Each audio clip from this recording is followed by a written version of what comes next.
咁啊冇見啦。夏寶龍主任啱啱走咗，佢對宏福苑事件表咗態，就必須要追究責任。但係我想了解到，究竟夏主任所講嘅追究責任包唔包括政府部門失職呢？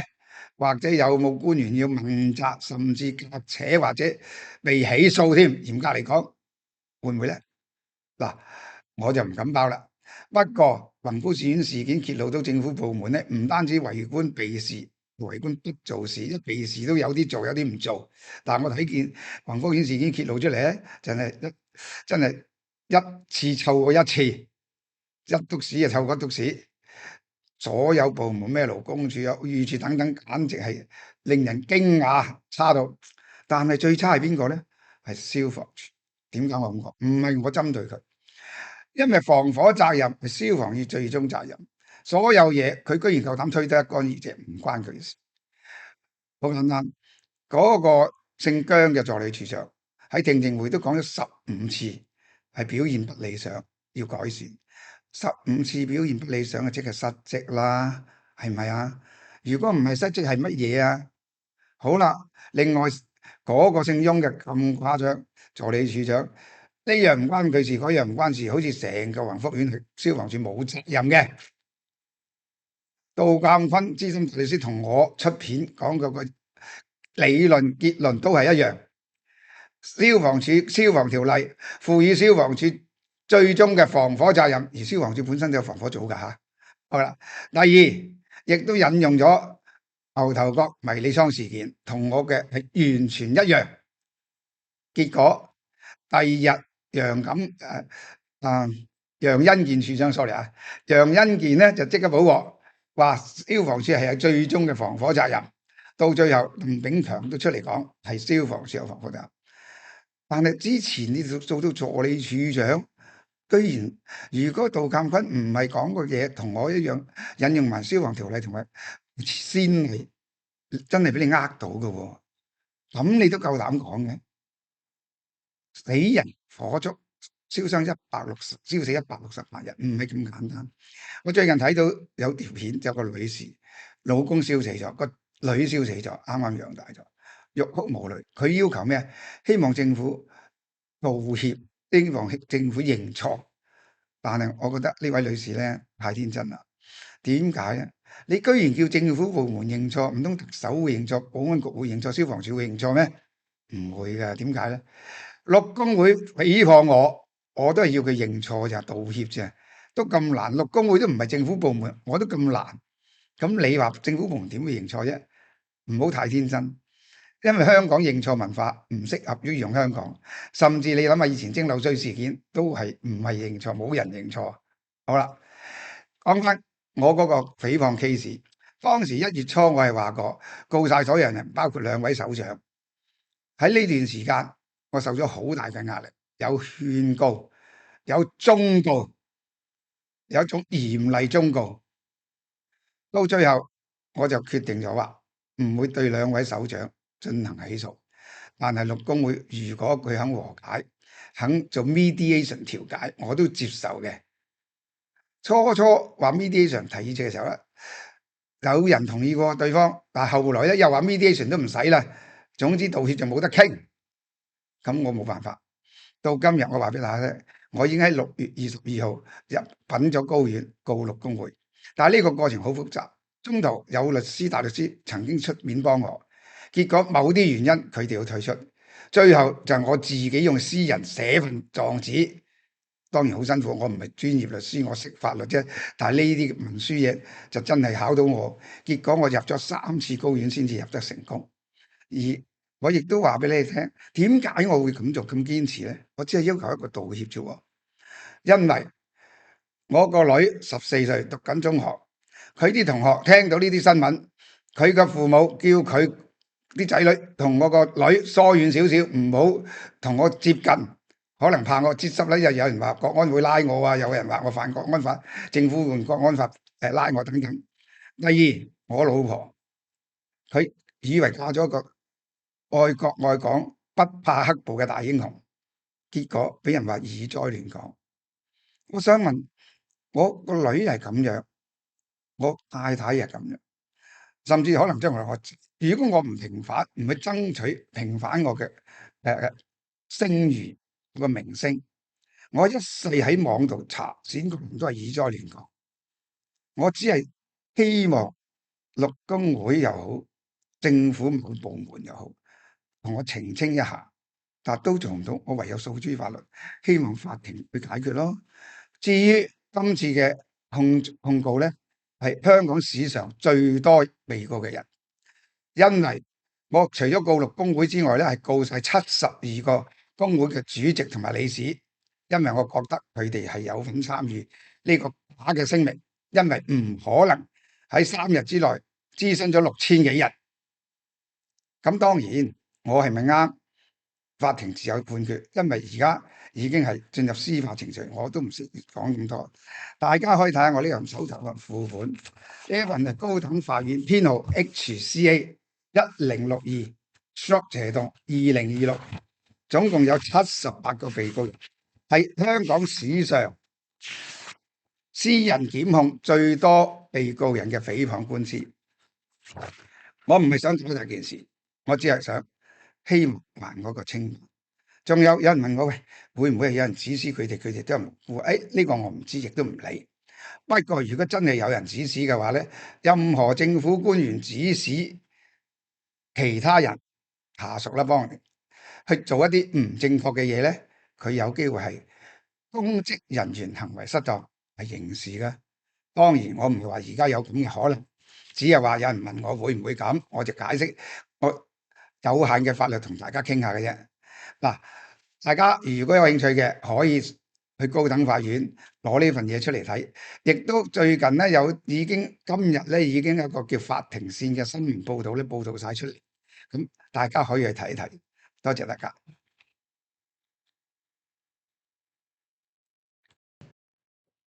咁啊冇見啦，夏寶龍主任啱啱走咗，佢對宏福苑事件表咗態，就必須要追究責任。但係我想了解到，究竟夏主任所講嘅追究責任包唔包括政府部門失職呢？或者有冇官員要問責，甚至革扯或者被起訴添？嚴格嚟講，會唔會呢？嗱，我就唔敢包啦。不過宏福苑事件揭露到政府部門咧，唔單止為官避事，為官不做事，一避事都有啲做，有啲唔做。但係我睇見宏福苑事件揭露出嚟咧，真係一次湊過一次，一篤屎就湊過一篤屎。所有部門咩勞工處、預處等等，簡直係令人驚訝，差到。但係最差係邊個咧？係消防處。點解我咁講？唔係我針對佢，因為防火責任係消防處最終責任。所有嘢佢居然夠膽推得一乾二淨，唔關佢事。好簡單，嗰個姓姜嘅助理處長喺聽證會都講咗15次，係表現不理想，要改善。15次表現不理想嘅，即係失職啦，係咪啊？如果唔係失職係乜嘢啊？好啦，另外嗰個姓翁嘅咁誇張，助理處長呢樣唔關佢事，嗰樣唔關事，好似成個宏福苑消防處冇責任嘅。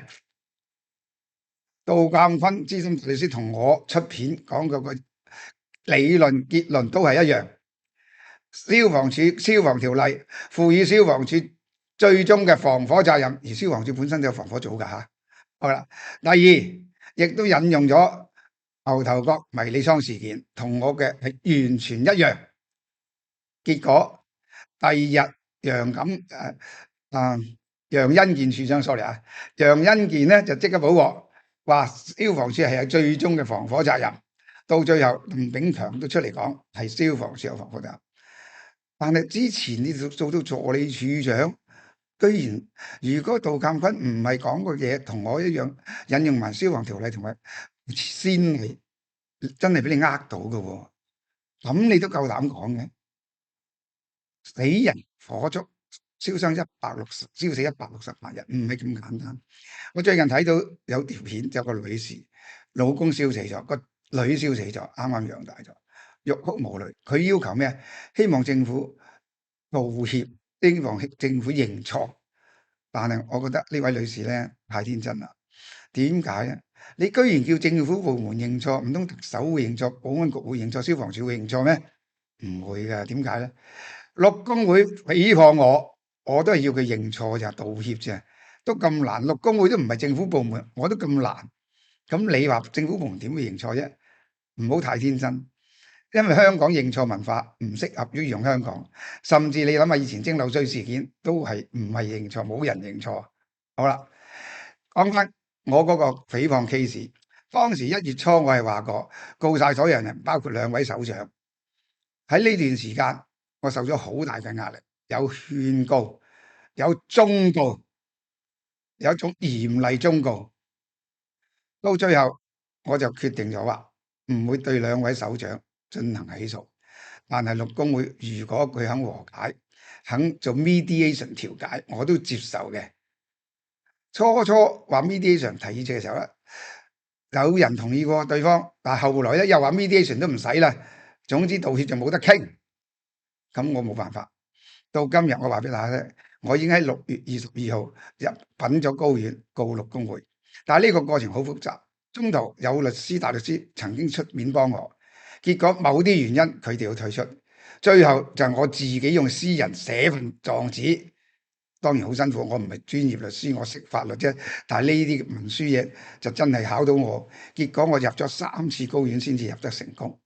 而我亦都話俾你聽，點解我會咁做咁堅持咧？我只係要求一個道歉啫，因為我個女14歲讀緊中學，佢啲同學聽到呢啲新聞，佢嘅父母叫佢啲仔女同我個女疏遠少少，唔好同我接近，可能怕我接觸咧，又有人話國安會拉我啊，有人話我犯國安法，政府用國安法拉我等等。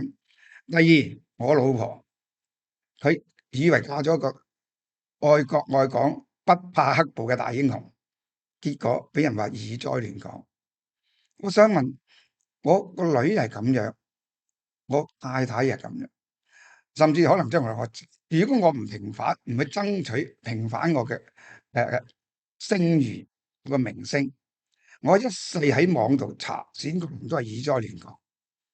我只係希望陸工會又好，政府某部門又好，同我澄清一下，但都做唔到，我唯有訴諸法律，希望法庭去解決咯。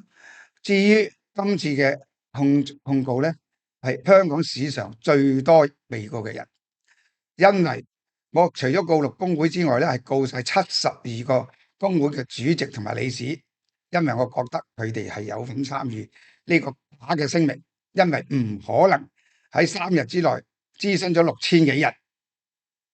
咁當然，我係咪啱？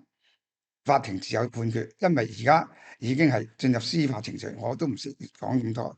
大家可以睇下我呢份手頭嘅付款，呢份係高等法院編號 HCA 1062/2026，總共有78個被告人，係香港史上私人檢控最多被告人嘅誹謗官司。我唔係想搞大件事，我只係想希望還嗰個清白。仲有人問我，喂，會唔會係有人指使佢哋？佢哋都係無辜。呢個我唔知，亦都唔理。不過如果真係有人指使嘅話咧，任何政府官員指使其他人下屬啦，幫人去做一啲唔正確嘅嘢咧，佢有機會係公職人員行為失當，係刑事嘅。當然我唔係話而家有咁嘅可能，只係話有人問我會唔會咁，我就解釋我有限嘅法律同大家傾下嘅啫。嗱，大家如果有興趣嘅，可以去高等法院攞呢份嘢出嚟睇。亦都最近咧今日咧已經有一個叫法庭線嘅新聞報道咧報道晒出嚟，咁大家可以去睇一睇。多謝大家。